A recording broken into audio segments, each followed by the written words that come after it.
This Sunday on Press Pass, the body of State Trooper Nicholas Caton was brought back to the Valley Friday, escorted by his fellow troopers. Caton was tragically killed Thursday afternoon when a truck slammed into the back of his cruiser as he was helping a semi-truck driver along Route 11 in Canfield. Caton is being remembered not only as a dedicated trooper, but also a husband, father, and friend.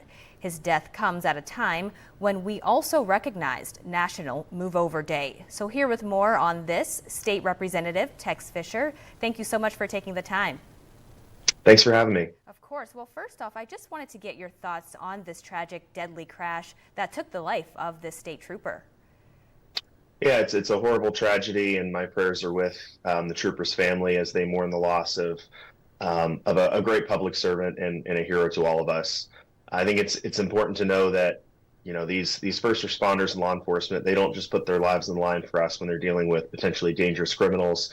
It's even when they're dealing with things, like helping somebody on the side of the road. You know, the times I have to drive to Columbus, I can't tell you how many times I see a state trooper helping somebody with the blown out tire on the side of the road. And it's really important that we all are very vigilant and observant that it is important to move over when you see those lights on the side of the road, no matter what the situation is. Slow down and move over.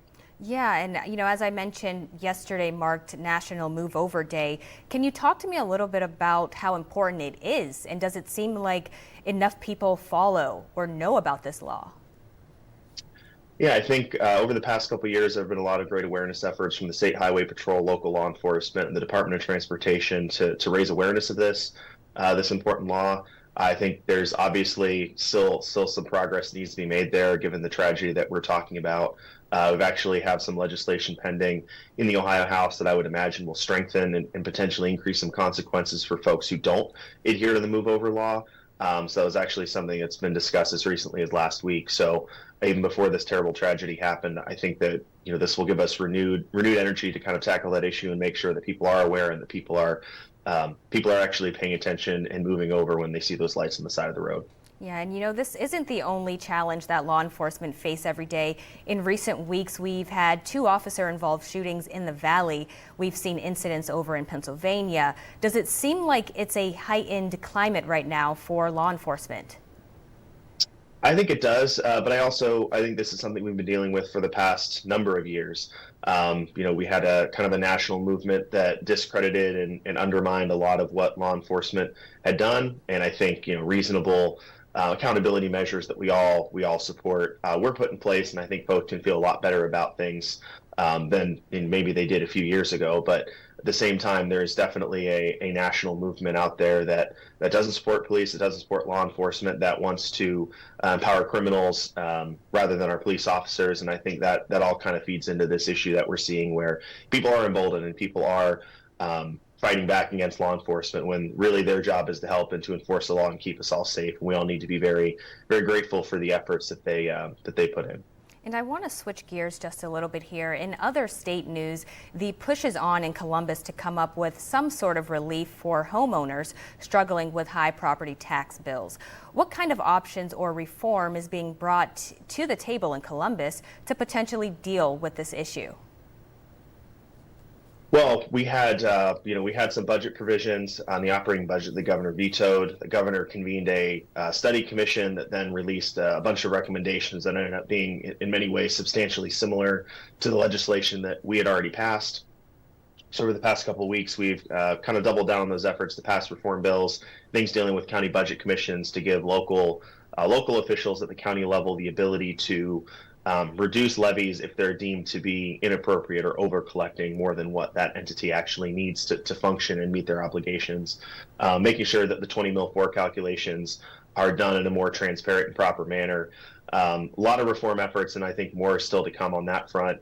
I do think the most notable thing that is probably happening on this front is going to be the citizen effort to abolish property taxes. They continue to gain steam. This issue isn't going away, and unfortunately, everything that we're doing in Columbus, while I believe it's all good policy and I'm proud to support it, won't actually result in any savings for folks when their next tax bill comes due in January, and I think that's only going to give more momentum to the effort to abolish property taxes altogether. And recently, we saw the governor take action on these intoxicating hemp products sold at gas stations and other local shops, which was temporarily paused. What sort of regulation needs to be in place on these to ensure some level of safety? Yeah, I think the governor is right in identifying the issue. I think his executive order was overly broad and potentially incredibly destructive for small businesses. I think there are some pretty clear things that we all agree on. Um, we need to have testing to make sure these products are actually, people can feel confident in what they're consuming is what it claims to be. We need to make sure that kids are not able to get a hold of these things. I think just simply requiring these products be 21 plus would go a long way. Making sure that none of these products are coming from China or that they're repurposed marijuana from California, also very important. But we still have to respect the fact that there are a lot of folks out there that are self-regulating, that are doing the right things, that have the right to stay in business. They've put a lot of effort, time, money, blood, sweat, and tears into building a business, and have that all taken away by the governor with the stroke of a pen. Not only do I think that's an issue of usurping legislative authority, but it's also could just be potentially really, really destructive. And a lot of folks are feeling very nervous right now. Small businesses can't really take a hit of 30, 60, 90, 120 days of just being told that everything you're selling is illegal. So you're just going to have to figure it out. That's not really a serious option in my view. All right, State Representative Tex Fisher, thank you so much once again. Thank you.